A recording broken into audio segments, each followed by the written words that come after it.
తులారాశి జాతకులు మరొక 2 రోజుల్లో పెద్ద సమస్యల వలయంలోనే చిక్కుకుపోబోతున్నారు.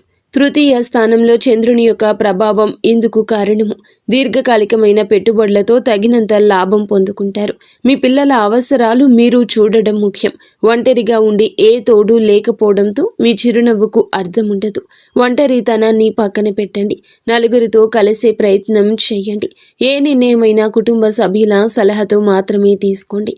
2 రోజుల్లో నిర్ణయాలు కొలిక్కి వచ్చేస్తాయి.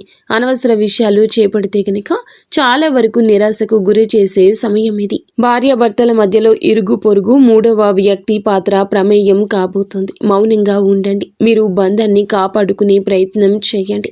మీ ఆలోచనల మధ్యలోకి వారిని తేవద్దు. నిత్యము కూడా విష్ణు సహస్రనామ పారాయణం చేసుకోండి. అంత మంచి జరుగుతుంది. మీకు ఇంకా ఇతరత్ర ఎటువంటి సమస్యలు, సంతాన సమస్యలు, భార్యాభర్తల సమస్యలు, స్త్రీ పురుష వశీకరణం కూడా చేయగలరు మా గురువు గారు. 3 రోజుల్లో పరిష్కారం లభించును. నమ్మకంతో సంప్రదించండి.